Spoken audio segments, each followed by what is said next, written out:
Hello, restaurant pros, restaurant family. This is Dave Scott Peters here, creator of the Restaurant Prosperity Formula. And I want to reach out to you, send some love and support for understanding what you're going through right now. This pandemic, this coronavirus is crippling our industry. Now, I want to do two things. One is I kind of want to share you my perspective, but I also want to give you some help. But I'm going to tell you the help I'm giving you. I'm going to date today as March 17th. Because whatever advice I give you today could be completely different tomorrow. This has been moving so fast. So the first thing I want to do is I want to tell you my heart goes out to you. You're a part of my family, and I understand you're going through. Maybe not as well as you do, and that is fear. Can I keep my employees hired? Can I pay my bills? Will I be open after this crisis? Because why? We're an industry of cash flow. The vast majority as operators, we basically, as long as sales are coming in, we're able to pay our bills. We, believe it or not, are slightly behind, but we're always able to pay our bills and leave a little left over, we hope, because the sales are coming in and it's paying the bills that we've already accrued. Well, the crazy part is, the scary part is that the moment you either close your doors or are being forced into a mandate of delivery, pickup, or curbside, well, all of a sudden your sales are going to drop. We know that for a fact. That I may have bills come in that I've accrued this much, right? Payroll from last week when sales were normal and my sales crash and I've got to pay those bills. I may not have the cash in the bank. And so it frightens me that a large number of independent operators specifically are not going to survive this. Because if you didn't have the cash put aside, we can only defer so many bills. We can only cut so many things. And that makes me really sad. Now, I also hope that this is a chance for a new beginning, that we get to make up for some of the errors we've made in the past. We look at every line up in our P&L. We look at our employees and we do our very best to stay open. Because quite honestly, we may find that we may lose money being remained open, but we may lose more money by being closed.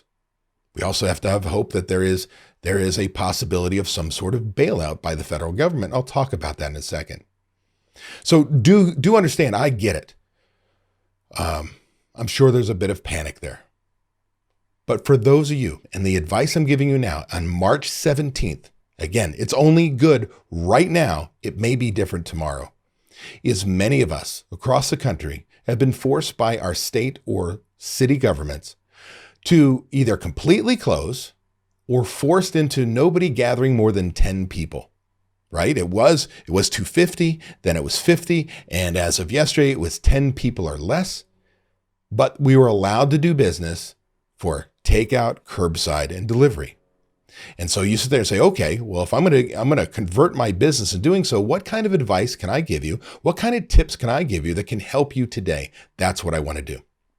Now, the first thing is, if you've been fighting delivery apps, the Uber Eats of the world and so on, well, you can't fight anymore. You need them because you're not going to hire a delivery service. And quite honestly, I know pizzerias that used to do their own delivery that have completely switched over to this gig economy and having these apps deliver for them. Now, here's the deal. I'm going to tell you, you need to sign up not for one, but probably all four of the top in your marketplace. Now, generally, if I look nationwide, the top ones are Grubhub, DoorDash, Uber Eats, and Postmates. Now, why do I tell you to do all four? Well, I can tell you on my phone, my personal phone, I've got DoorDash. Now, my PR person, Jenny, she's got Postmates. We don't have all four. We're old people. We've got one and one, right? We each have one of the four. And the fact of the matter is, we can't have a world of just these customers.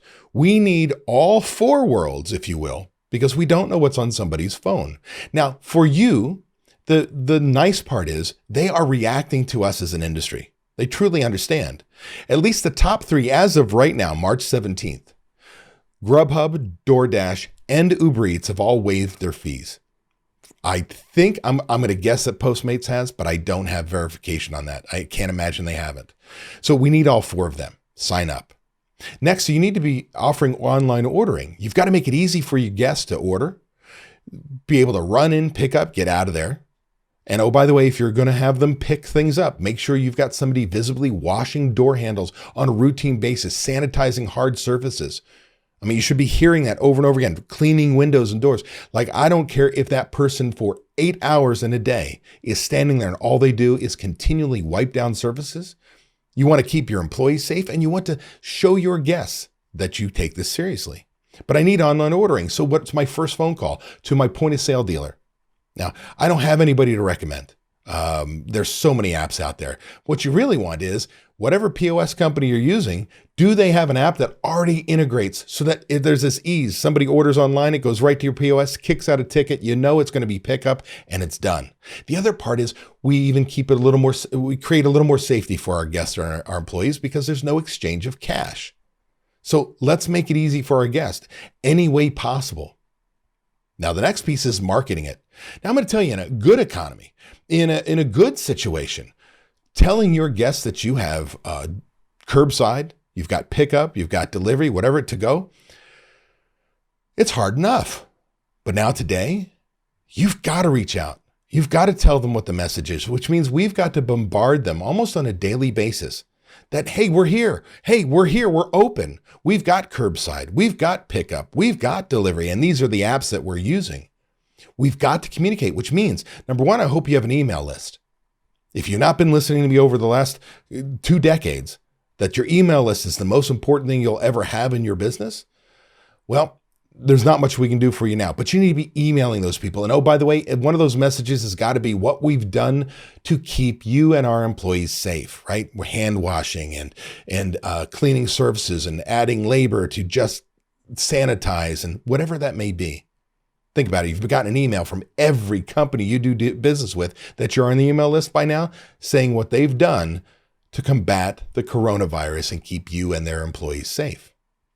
So the next part is, well, we got our email list, but we want to look at Facebook. We want to look at Twitter. We want to look at Instagram or any other social media platform that your guest is a part of.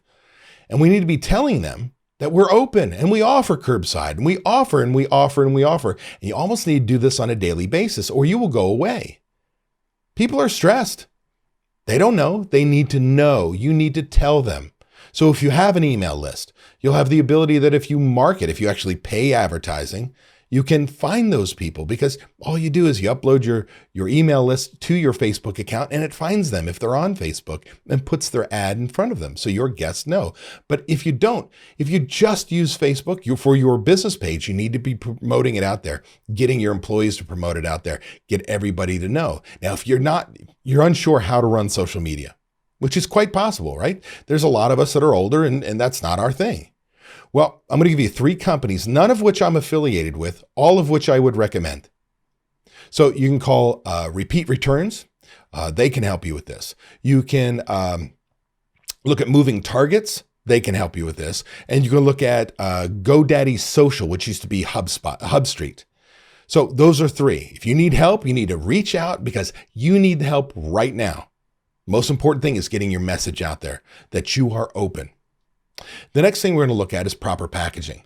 If we're going to start doing delivery and pickup and to go, do we have the right packaging? I can tell you when I was a franchisor, we had 30 restaurant sports bars. We had hand-cut French fries and pastrami sandwiches that were fantastic, hot off the flat top. And we put it in a styrofoam container. And if somebody took it home, it was like a rainforest inside. By the time they got home, the fries were soggy. The bread was soggy. It was disgusting, right? It wasn't the same incredible product we put out on a basket. So look at your packaging. Also think about social. What's your demographic? I call them the turtle killers anymore, right? That's a straw, plastic straw. Well, if you've got people that say, hey, straws are bad, then styrofoam's probably bad. Am I finding containers that are made out of cardboard or bamboo is a big thing that's sustainable and what have you? Maybe a little more money, but you're communicating. Paper straws, things like that. Do you have the right packaging? Am I putting my French fries in a paper bag? Really look at how your product gets delivered and make sure you're getting the right packaging for it. Because every time it gets to their door, that's you. Doesn't matter it was great when it left your restaurant. When it gets to their home, if it sucks, that's you. Now, what about menus? That brings up menu. If it were me, I'm reducing my menu. I'm going to go down to 10, 15, 20 items tops. Things that I know my guests want, things I can make over and over again. And it gives me the ability to reduce the amount of stock I have on my shelves. Because if I go full menu, let's say I've got 40 menu items and there's some items I only sell a few a day. Well, those no longer get purchased. I've got product dying on the shelf, which costs you money. So if I can get my inventory down and I can order it on a more routine basis, and I can make sure the product goes out, it's fresh, I'm not throwing away product, and whatever I put out is excellent, that's what we want to start to be doing. You also might look at meal replacement. When I say meal replacement, often referred to as catering to go, I've got a good friend of mine, Sandy Quorum, cateringcoach.com, incredible caterer, but also has 2 retail stores called Festive Kitchen in Dallas, Texas. And she'll tell you one of the big parts of her business is kind of like catering to go, but it's like you could get a big tray of lasagna that you can finish at home. So could you do things like a lasagna and a Caesar salad that feeds 4 people that they could pick up and they take it home and it's got bread and butter and all the things necessary that they can feed their family of 4? Are there things that you could do that they're mostly shelf stable, right? We're not worried about if it sells in 1, 2, 3 days, that somebody could purchase it. It's a value. Maybe it's even a higher ticket, a higher ring that they might have only picked up 2 items from you. Now, one more thing is what I like to call slop and drop catering. I'm only kidding. That's kind of a joke for Sandy. It's drop-off catering. And the reason why we talk about it is, I call it slop and drop, is often it's pasta and barbecue and things like that you literally have a spoon or tongs and kind of do. It's drop-off catering. So are there businesses that are still operating, that still have employees in their building? Are there families that have 10 people in them because they couldn't cross borders, they couldn't leave, someone's sick, whatever it may be? Can you provide them some catering?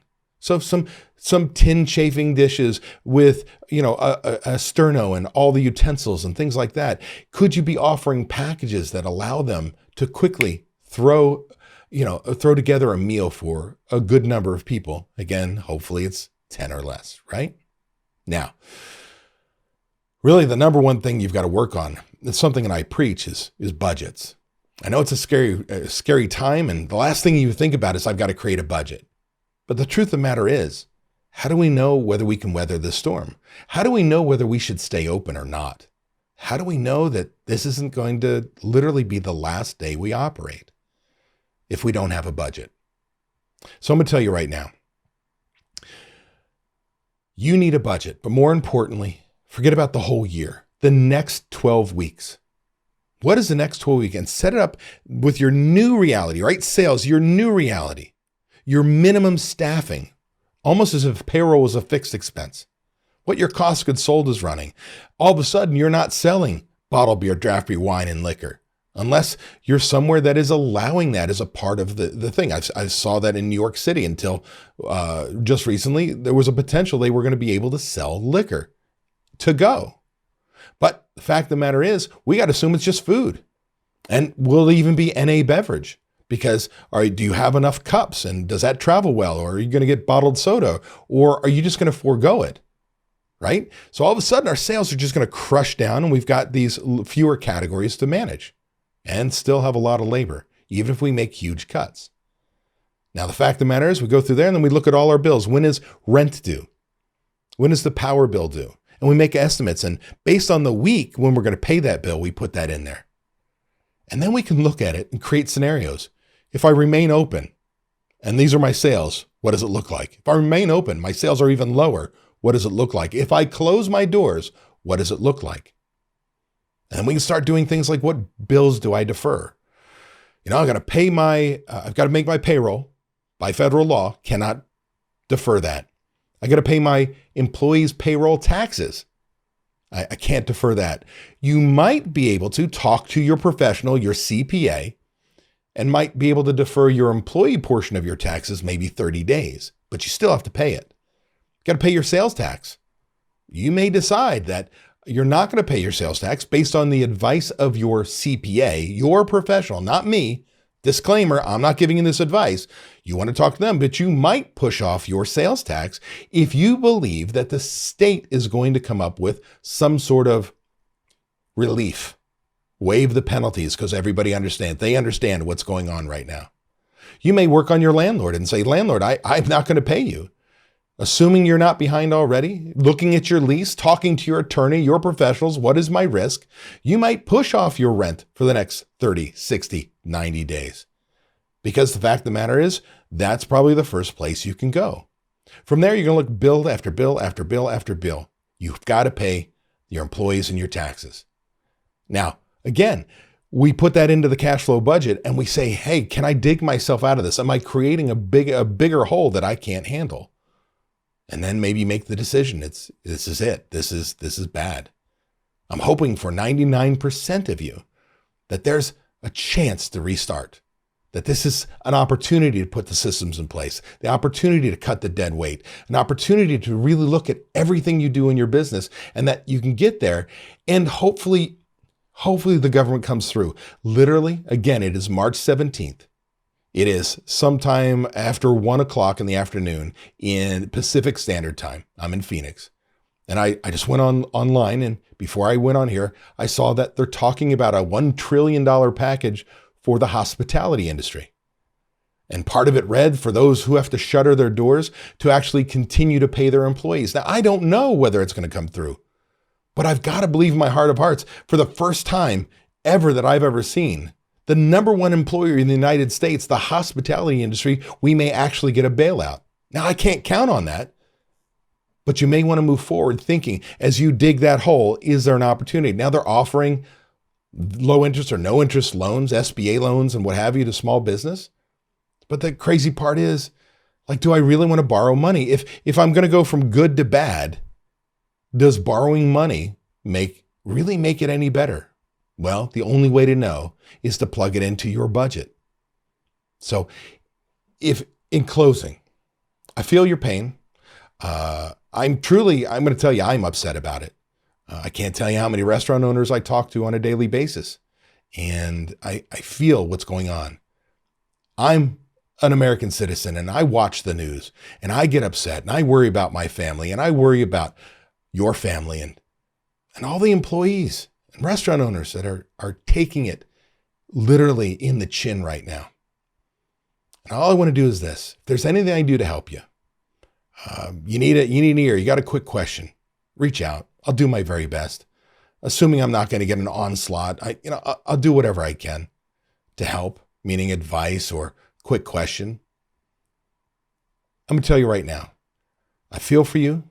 I'm in your court. I can't wait for this to be over, that we all can go back to normal lives and pick ourselves back up. But in the meantime, know that I'm going to do whatever I can. I've already spoken with the New York State Restaurant Association. I'm going to be speaking to the South Carolina Association. I'm working with a CPA and doing a webinar for their people. I'm talking with Cameron Carrington at Repeat Returns, and I may do something for him. If you've got a group of people, restaurant owners that need help, reach out to me, david@davidscottpeters.com. I'll do whatever I can to provide information to help us be better. I hope you all weather this well. I hope that you and your families are safe. I hope that you can keep as many employees employed as possible. And that I see on the other side, and the president is right, that the economy jumps back in place. I may not have that same confidence, but I do believe that if we can get our industry back on its feet, so won't the country. God bless you all.